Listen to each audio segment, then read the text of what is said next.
In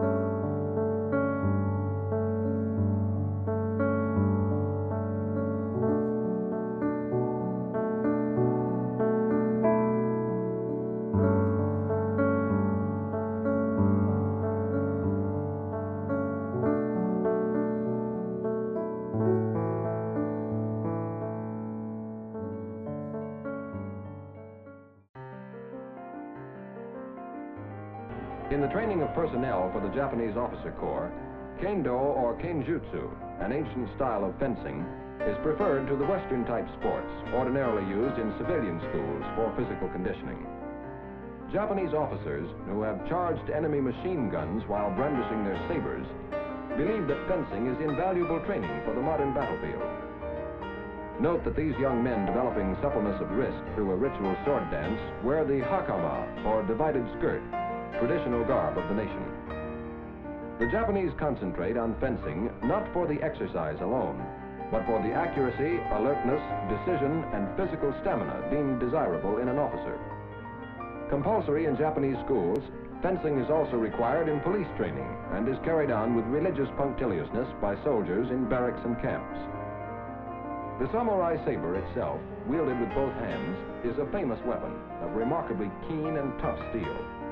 The guard is almost half as long as the blade. Officers will pay large sums of money to get a fine saber and have been known to throw their entire families into debt in order to pay for these expensive swords. Judo or jiu-jitsu is demonstrated in this Japanese melodrama, not unlike an American Western in which the hero defeats the villains one by one.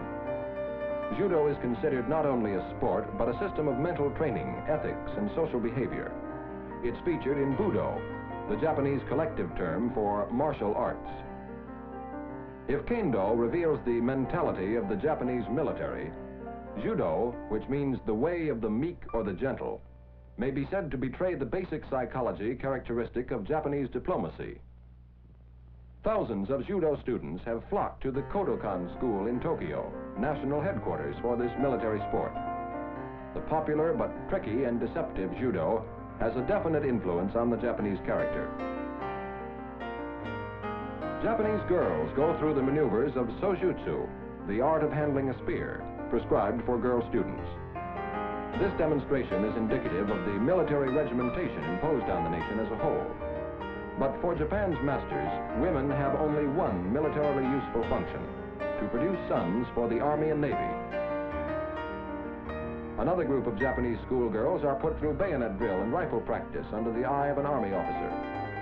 Although it is doubtful whether these maidens will ever see combat, they undergo part of the same stern training their young brothers receive in preparation for induction into Japan's conscript army. The exercises conducted by these girls reflect the training which begins for the Japanese boy at the age of 6. At 12, he is in uniform and may even carry a light rifle and participate in annual maneuvers involving light field guns and hand grenades. By the time he's ready for induction at the age of 19, the young Japanese has years of rigorous military training behind him.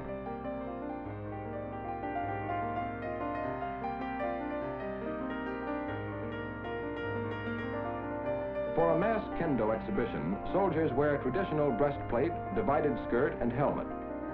Western diplomats join ranking Japanese officers in observing war games designed to show Japan's preparedness. Soldiers and seamen of the Special Naval Landing Forces, Japanese Marines, engage in competition and maneuvers. These men, as they have amply proved during this war, are capable of great endurance and exertion. Most Japanese soldiers are of peasant stock and have a background of hard work and privation.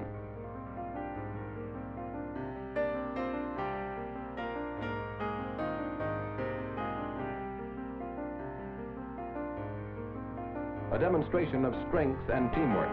Soldiers and Marines tug heavy skids in relays. The physical hardihood of the average Japanese recruit is enhanced by his constant rigorous training. The obstacle course is familiar training in all the world's great armies. Its purpose, of course, is to simulate the physical hardships of the battlefield and force men to use all their energies in meeting them. Firm believers in this type of conditioning The Japanese in wartime have also given conscripts the bulk of their training in operational areas. In the Chinese theater, raw Japanese troops have been given actual...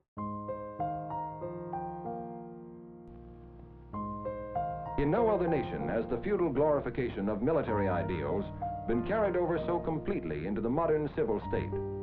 In this sequence from a Japanese entertainment and morale film, we see hometown farewells for commissioned and enlisted reservists leaving civilian life for active service. In Japan, whole villages customarily turn out to cheer reservists and conscripts when they leave to join the colors.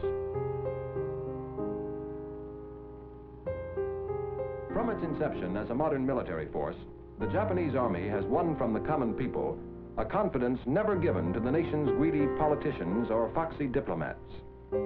When the young wife presents the soldier with a battle flag autographed by his neighbors, she embodies the faith which has strengthened the role of the military as spokesman for the masses. The public claims the Army as its own and looks to it for leadership. The civilian in the kimono has just summarized the sentiments of the soldier's well-wishers by telling him, "We will look after your family." Japan's Army has never been separated from the nation by the gulf of its profession. Under a peacetime system of compulsory military training, the peasant, the fisherman's son, the factory worker filled its ranks. Each year, the Army sent an equal number of trained reservists back to their rice paddies, boats, and factories to draw the Army closer to the people.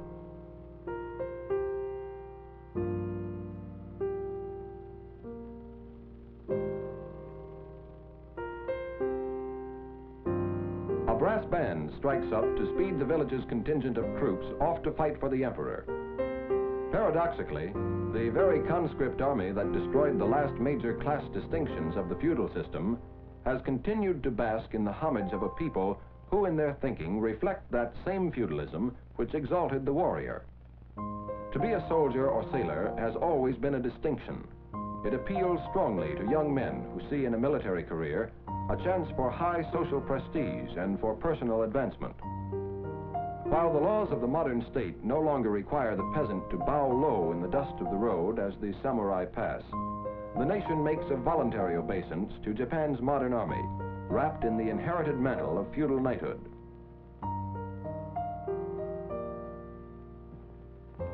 There are no tears from mother and wife as the soldier departs. The samurai women were trained to register delight on hearing their sons or husband had been killed in battle. In modern Japan, too, the sword is the source of conventional morality.